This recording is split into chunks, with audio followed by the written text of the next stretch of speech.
Hello friends, सबसे पहले मैं आपको मेरे बारे में बता दूं। मैं हूं डॉक्टर रोशनी वर्मा, एमडी आयुर्वेद एवं योग। मैं एमपीपीएससी सिलेक्टेड हूं और अभी मध्य प्रदेश शासन में आयुर्वेद चिकित्सा अधिकारी के पद पर कार्यरत हूं। आज मैं आपको बताने वाली हूं त्राटक के बारे में, और जैसे कि इसकी जो प्रोसीजर है और काफ़ी कुछ चीज़ें आप जान चुके होंगे, लेकिन मैं आपको बताऊंगी कुछ नई चीज़ें भी। जैसे हम इसको स्टार्ट करेंगे कि त्राटक कहते किसे हैं, क्या होती है इसकी प्रोसेस, क्या होते हैं इसके टाइप्स, और किन लोगों को त्राटक करना चाहिए, किन लोगों को नहीं करना चाहिए, और मैंने अपने क्या एक्सपीरियंस किए हैं। तो मैं अपने अनुभव भी आपके साथ शेयर करूंगी। आपको कोई भी क्वेरी हो तो वो आप यहाँ पूछ सकते हैं, मैं आपको ज़रूर रिप्लाई करूंगी। तो चलिए शुरू करते हैं। सबसे पहले बात करते हैं त्राटक। त्राटक देखिए, जैसे कि ये दो शब्दों से मिलकर बना हुआ है, त्रा और टक यानी त्रि। त्रि यानी कि तीन नहीं है, ये संख्यावाचक नहीं है, ये कंटिन्यूटी को सूचित करता है। और टक यानी कि टकटकी लगाकर देखना, यानी जब हम किसी चीज़ को टकटकी लगाकर देख रहे हैं। तो जो त्राटक है, वैसे इसकी डेफिनेशन अगर हम कहें तो ये होती है कि एकाग्र चित्त होकर, यानी कि फुल कंसंट्रेशन से जब हम किसी भी चीज़ को एक स्थिर दृष्टि से, यानी कि ऐसा नहीं है कि जब हम उस चीज़ को देख रहे हैं तो फिर आसपास भी देख रहे हैं, इधर उधर और फिर देख रहे हैं, ऐसा नहीं होना चाहिए। कि स्थिर दृष्टि होना चाहिए सामने की तरफ, और फिर हमें देखना है। और कब तक देखना है? जब तक कि हमारे आंसू ना गिरने लग जाएं या आँखों में जलन ना होने लगे। तो जो मेनली डेफिनेशन है उसमें यही है कि जब तक अश्रुपात ना होने लगे। तो इस तरह से जब हम किसी वस्तु को देखते हैं कंटिन्यूअसली, तो उसे ही त्राटक कहा जाता है। तो अब बात करते हैं कि त्राटक अगर हमको करना है तो उसके पहले हमको क्या क्या चीज़ें ध्यान में रखनी है। तो देखिए, त्राटक को किस स्थान पर किया जाता है, पहले ये बात कर लें। तो जहाँ पर बहुत नॉइस ना हो, बहुत शोर ना हो रहा हो, तभी तो हम कंसंट्रेशन कर पाएंगे। इसी तरह से बहुत तेज़ एयर ना आ रही हो। जब जितना तेज़ एयर आएगी, हवा आएगी, तो उतना ही क्या होगा, हमारी ब्लिंकिंग हो जाएगी।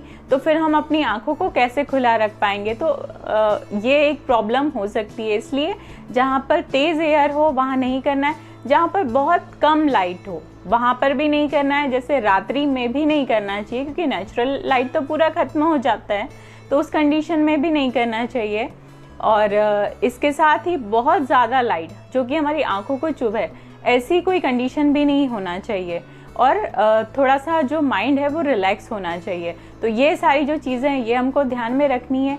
इसके साथ ही अगर हमको त्राटक करना है तो उसके पहले आई एक्सरसाइजेस बहुत ही ज़रूरी हैं। तो आई एक्सरसाइजेस बहुत ऐसे टफ वाली नहीं होती हैं, सिंपल सी आई एक्सरसाइजेस हमको करनी होती हैं, जिससे कि आई मसल्स जो हैं हमारी, उनमें अच्छे से मूवमेंट्स हो, जो मांसपेशियां हैं वो अच्छे से जो त्राटक के प्रोसीजर है उसमें पार्टिसिपेट कर सके और हम ज़्यादा देर तक कंसंट्रेट कर पाएँ। तो उसके लिए सिंपल सी एक्सरसाइज है एक ब्लिंकिंग, जिसमें बस हमको अपनी आँखों को ऐसे ब्लिंकिंग करनी है, ठीक है। इसी तरह से ऊपर और नीचे की तरफ, लेफ्ट और राइट की तरफ, और इसी तरह से क्लॉकवाइज और एंटी क्लॉकवाइज, इसको राउंड मूवमेंट भी करानी होती है। तो सारी जो चीज़ें हैं इनको 3 से 5 बार ऐसे करिए, और उसके बाद फिर आप रेडी होते हैं त्राटक के लिए। तो अब जो त्राटक है, पहले मैं इसके टाइप्स आपको बता दूं। तो देखिए, इसके 3 टाइप्स होते हैं। एक होता है बाह्य त्राटक, जिसमें कि जैसे कि आकाश में चंद्रमा है, तारे हैं और सूरज है, तो हम इन तीनों में से अगर किसी को देखते हैं तो वो होता है बाह्य त्राटक। अच्छा, इसका एक एग्जांपल मैं आपको देती हूँ। मोहब्बतें मूवी सबने देखी ही होगी, काफ़ी फेमस मूवी थी वो। उसमें आपने देखा है कि जब अमिताभ बच्चन जी सूर्य को अर्घ्य दे रहे होते हैं, जल चढ़ा रहे होते हैं, उसके बाद वो कंटिन्यू देख रहे होते हैं सूर्य को। तो ये जो है वो बाह्य त्राटक ही है, वो बाह्य त्राटक ही कर रहे थे। बस ये ध्यान रखा जाता है कि जैसे सूर्य की किरणें जो होती हैं, सूर्य की जो रोशनी होती है, वो जो सूर्योदय का समय होता है तब बहुत सूदिंग होती है, बहुत माइल्ड सी होती है। उस समय ही हमको जो त्राटक अगर हम करना चाहते हैं सूर्य को देखकर, तो वो करना चाहिए। ऐसा नहीं कि हम दिन में कभी भी कर रहे हैं, जबकि काफ़ी ज़्यादा जो है हीट हो जाती है और किरणें चुभने लगें, ऐसा नहीं करना है। और उसके बाद आता है मध्य त्राटक। मध्य त्राटक के पहले चलिए मैं आपको अंतः त्राटक बता देती हूँ, उससे आप ज़्यादा अच्छे से समझ पाएंगे। अंतः त्राटक में क्या किया जाता है, आँखों को बंद कर लिया जाता है। उसके बाद में भ्रू मध्य में, यानी कि आईब्रोज के बीच में, या तो फिर हार्ट पर या नाभि पर, ऐसे करके जो है अपना ध्यान जो है वो केंद्रित किया जाता है। तो इस टाइप से ये जो होता है वो होता है अंतः त्राटक। तो ये जो दोनों त्राटक होते हैं, इसके मध्य में जो होता है वो होता है मध्य त्राटक। यानी कि इस कंडीशन में क्या होता है, ना तो जो ऑब्जेक्ट है वो बहुत दूर है और ना तो हमें आंखें बंद करके कंसंट्रेट करना है, ये होता है बीच में। यानी कि हम किसी ऑब्जेक्ट पर, जो ऐसी चीज़ है जिस पर हम आंखें खुली रख के ध्यान करते हैं, लगभग 3 से 4 फीट की दूरी पर हम रखते हैं उसको। और जैसे कि कोई धातु की मूर्ति हो गई, या तो फिर मोमबत्ती जलाकर हम कर सकते हैं, या तो फिर दीपक जलाकर हम कर सकते हैं और उसकी लौ पर हम कंसंट्रेट कर सकते हैं, या तो फिर एक सिंपल ब्लैंक पेपर ले सकते हैं, उसमें ब्लैक कलर से एक डॉट बना दिया और उस पर कंसंट्रेट कर सकते हैं। मतलब डॉट इतना बड़ा होना चाहिए कि हम आसानी से उस पर कंसंट्रेट कर सकें। तो इस तरह से ये जो होते हैं, ये त्राटक के 3 टाइप होते हैं। अब मैं आपको प्रोसीजर बता देती हूँ, जो कि मुख्य रूप से मध्य त्राटक जो मैंने अभी आपको बताया उसके बारे में है, क्योंकि जो बाह्य त्राटक है वो तो वैसे भी काफ़ी दूरी पर है, उसको तो हम ऐसे ही देख सकते हैं कि जैसे ऊपर की तरफ है तो हमको ऊपर की तरफ देखना होता है, और जो अंतः त्राटक है उसमें आँखों को बंद करके हमको महसूस करना होता है, कंसंट्रेट करना होता है। तो इसी तरह से जब हम मध्य त्राटक करते हैं तो उस कंडीशन में जो है कि 3 से 4 फीट की दूरी पर हमको ऑब्जेक्ट को रखना होता है और फिर हमको उस पर कंसंट्रेट करना होता है जब तक कि हमारी आंखों से आंसू ना गिरने लगे। तो इसके लिए भी हमको पहले एक ध्यानात्मक आसन में बैठना होता है, जैसे कि पद्मासन है, भद्रासन है, या तो फिर आप वज्रासन में भी कर सकते हैं, या वो भी नहीं कर पा रहे हैं तो सुखासन में कर लीजिए। और अगर वो भी नहीं कर पा रहे हैं, मतलब सुखासन सिंपल यही है कि आप पालकी मार कर बैठ जाइए और पीठ सीधे रखें और फिर आपको जो है त्राटक को करना है। अगर ये भी नहीं कर पा रहे हैं तो फिर आपको चेयर पर बैठ जाना है, उसमें भी कोई दिक्कत नहीं है, बस ये है कि आपकी जो पीठ है वो सीधी होना चाहिए। तो इस चीज़ का मुख्य रूप से ध्यान रखना चाहिए।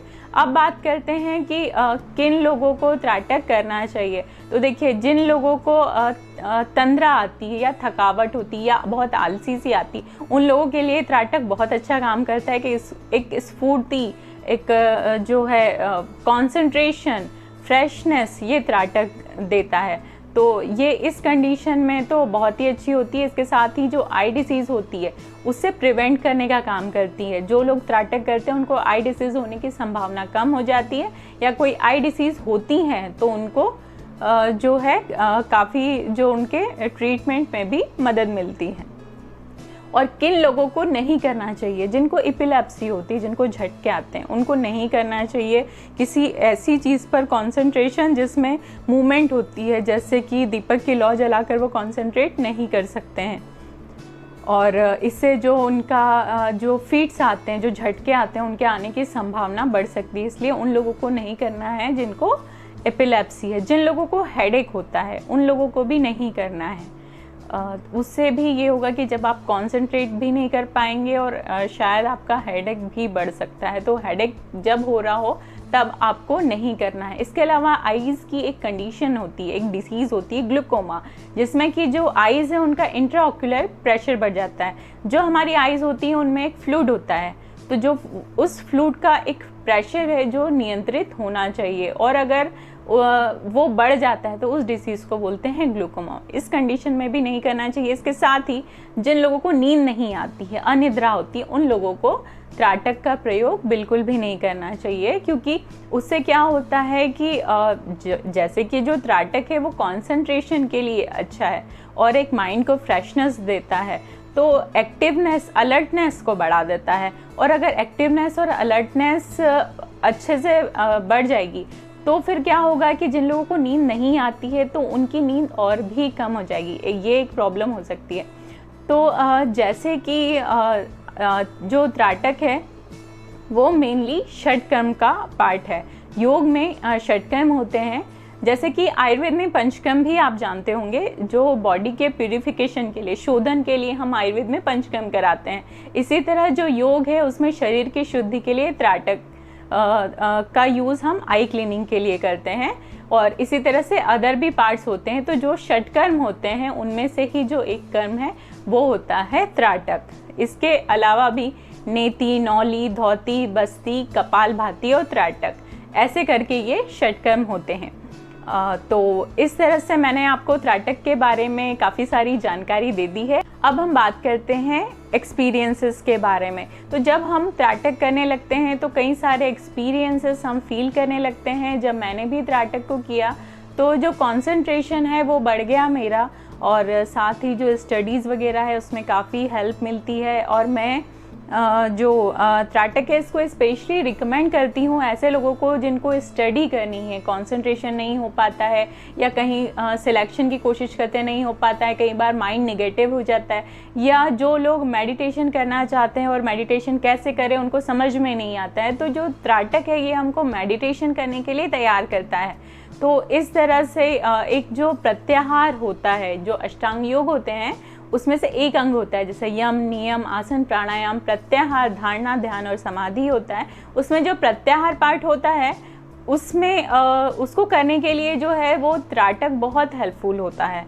तो इस तरह से जो है त्राटक का मेरी लाइफ में बहुत ही इम्पॉर्टेंट रोल है। और मैं बाकी लोगों को भी काफ़ी मोटिवेट करती हूँ इस चीज़ के लिए कि वो त्राटक करें। और जब हम त्राटक को करते हैं तो कई सारी चीज़ें हम होते हुए देखते हैं कि हमारी कही हुई बातें सही हो रही हैं, या जो हम कुछ चीज़ें पहले से सोच पा रहे हैं वो चीज़ें हो रही हैं, या हम थोड़ा सा प्रिडिक्ट कर पा रहे हैं। मतलब काफ़ी सारे अमेजिंग एक्सपीरियंस होने लगते हैं। तो आप लोग भी ज़रूर त्राटक को अपनाएं, या कुछ टाइम आप करके देखें। आपको अपनी लाइफ में एक अमेजिंग सी फीलिंग आएगी, एक कुछ चेंज महसूस होगा, और वो भी आप ज़रूर बताएं। Thank you so much.